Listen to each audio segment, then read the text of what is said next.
You're about to check out online. Your card is ready, you've compared a few options, and you're feeling pretty good about your decision. And then, right there before you click Purchase, you see it. A tiny, innocent-looking checkbox. Add extended warranty for $4.99. Include the premium accessory kit. It's only a few bucks. You think clicking it is the smart, thorough thing to do, but what's fascinating is that in this exact moment, something quiet and incredibly powerful just switched on in your brain. Your finger hovers, your heart rate ticks up just a little. You get this subtle feeling that you're about to secure a deal, that you'd be missing out if you scrolled past. I've watched people do this. Friends, family, adding service plans to gadgets they'll replace in a year, or insurance for a tablet that never leaves the house, not because they needed it, but because in that moment, saying no felt strangely illogical, like leaving money on the table. Why does that happen? I am John, and I will be decoding this pricing psychology today. The thing we often realize too late. You finish the transaction, you get the confirmation email, and a quiet sense of buyer's remorse starts to creep in. You walked away thinking you secured a great deal, but when you look at the final total, it jumped 20 or 30%, and half of that bump is for something you'll probably never use. That warranty for the headphones, statistically, they're more likely to be lost than broken. That software add-on, you'll forget you even have it in 3 months. So we have to ask the core question, why do these tiny optional add-ons feel so impossible to say no to, even when a part of us knows better, even when we've been burned by them before? It's not a lack of willpower. It's not that we're bad with money. It's because it's like your brain has a secret button labeled FOMO, or just in case, and the checkout page is designed to press it. Once it's pressed, declining the offer doesn't just feel like saving $5, it feels like you're making a mistake. It feels weirdly hard, almost irresponsible. Ever added that extra Netflix screen for a couple bucks because your cousin visits once a year? Or tossed the frequently bought together spatula into your Amazon cart for the new pan? You rationalized it in the moment. It's just $1.99. It's only $7 more. But a year later, you're looking at your subscriptions or your cluttered kitchen drawer and thinking, why did I do that? So let's put a name to this pattern, this entire experience. I call it the add-on trap. The name is simple, but the psychology behind it is incredibly powerful. It's not about one big, scary price tag. It's about the slow, stealthy drip of small decisions that feel insignificant right up until they aren't. Here's what I find fascinating, and an analogy that made it all click for me. The add-on trap works exactly like ordering a pizza. You call for delivery, you just want a large pepperoni. That's your anchor, your main purchase. Let's say it's $18. Sounds fine. But then you're on the phone and the person asks, want to add extra cheese for $2? Well, sure, why not? It's only $2. How about a side of garlic knots for $5? Okay, I guess I'm a little hungry. And a 2-liter soda for $4 more? I mean, I am going to need a drink. Suddenly, your $18 pizza order is pushing $30. But here's the critical part. It doesn't feel like a $30 order. It feels like a series of tiny, justifiable $2 to $5 choices. The pain of paying is broken up and diluted. Each individual add-on seems too small to fight over, so you say yes to all of them. The base price did its job. It anchored you to a higher number, making everything that came after seem trivial by comparison. That is the add-on trap in its purest form.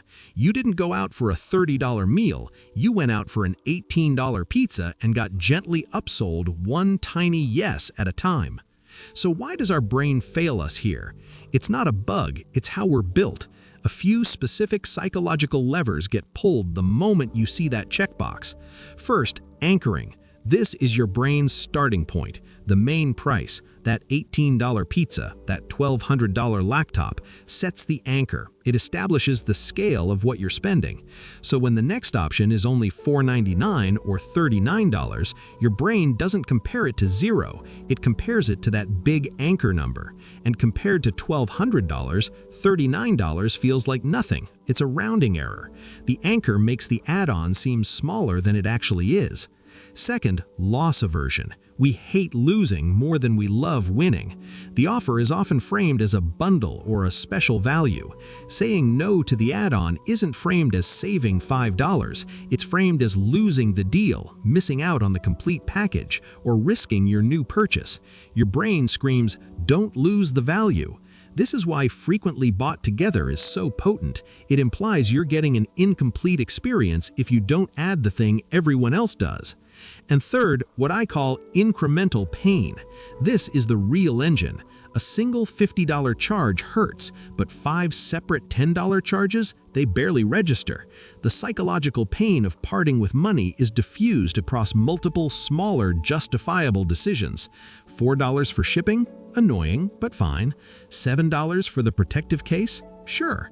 $12 for faster delivery? I want it now. Each one is a tiny, justifiable yes. You don't feel the collective sting of that extra $23 until you see the final receipt. It's death by 1,000 financial paper cuts. You see this mechanism everywhere once you know to look.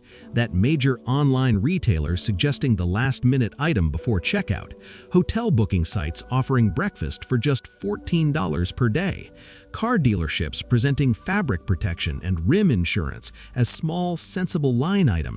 It's all the same playbook. Break down a large, potentially objective cost into a series of small, painless, incremental choices. The moment you see mechanism, you start recognizing the pattern in other places as well.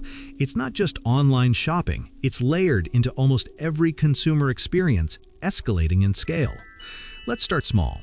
You're at a fast food drive-thru. You order a burger and fries. The voice comes back, "Would you like to make that a large combo for an extra $1? It's just $1. You weren't even that thirsty, but for $1, sure."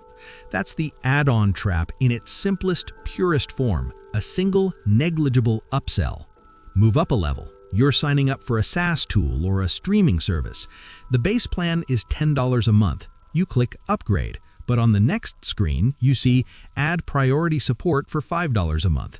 Include an extra project slot for $3 a month. You came in for a $10 tool, but with 2 clicks, you're looking at $18. Each option solves a hypothetical future problem, and each one feels too cheap to pass up. Now, the big leagues. You're buying a car. You've negotiated the price, $25,000. Great. Then you go into the finance office. They present the optional add-ons, all-weather floor mats for $199, paint protection film for $799, an extended warranty for $1,200. Each one is presented as a standalone, sensible choice to protect your investment. It's just a few dollars more on your monthly payment. Suddenly, your $25,000 car is $27,200, and you're nodding along because no single item felt like a deal breaker. The pattern is universal. From $1 for a larger soda to $2,000 for car protection, the playbook is identical.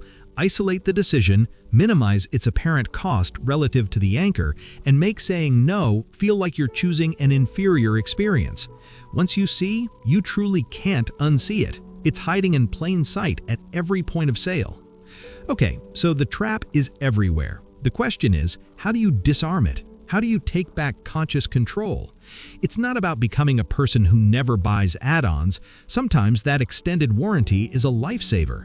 It's about making the choice your own. Here's a simple 2-part defense strategy.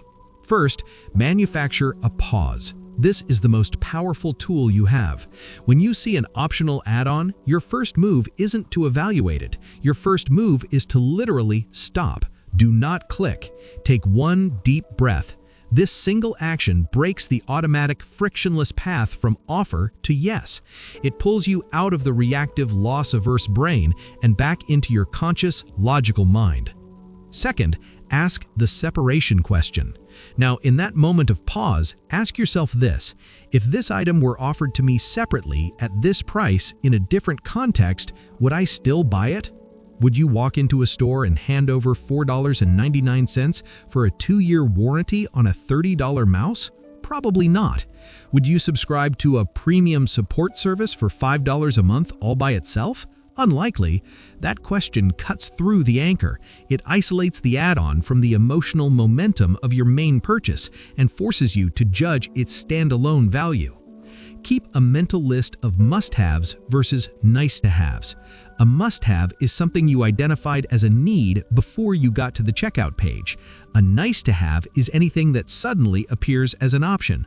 Default to no on the nice-to-haves. So next time you're staring at that checkbox, your finger hovering, that little voice whispering, "It's only a few bucks," you have a protocol. Stop, breathe, ask the separation question, then decide. You'll be making a choice based on value, not on psychology. Now it's time to flip the perspective. Maybe you run a small business, a product creator, or a service seller. This knowledge is a powerful toolkit, but like any tool, it can be used to build something trustworthy or to rig the game. Here's my take on the ethical blueprint. The core principle is transparent value exchange. An ethical add-on strategy isn't about hiding costs, it's about revealing genuine value.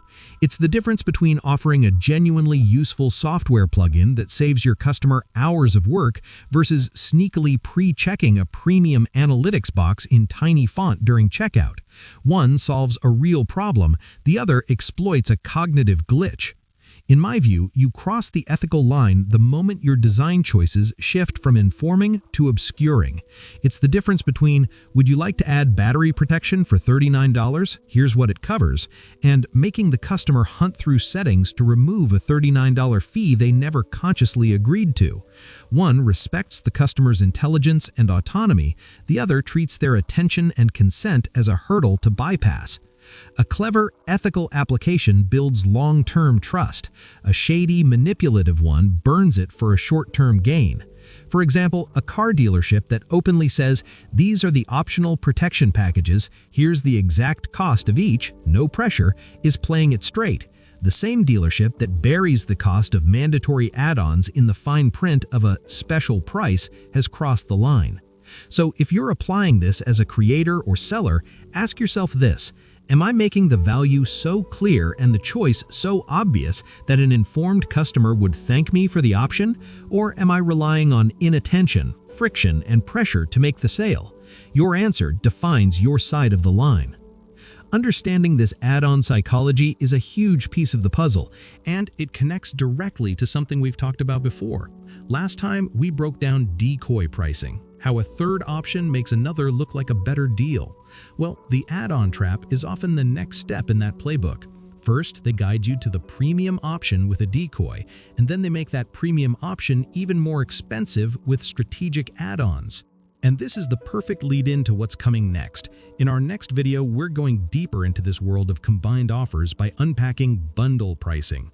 When is a bundle a genuine money-saving deal for you? And when is it just a prettier, more complicated version of the add-on trap?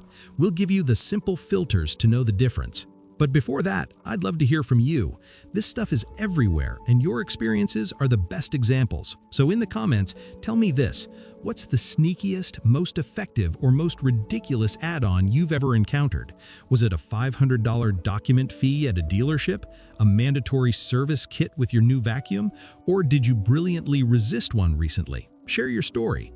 If this breakdown helped you spot the mechanics behind those tiny checkboxes and gave you a simple way to pause and decide, then hit that like button. It really helps the channel. And if you want to make sure you've got these mental tools before you hit the checkout page on your next big purchase, consider subscribing. Your future, slightly richer self will thank you.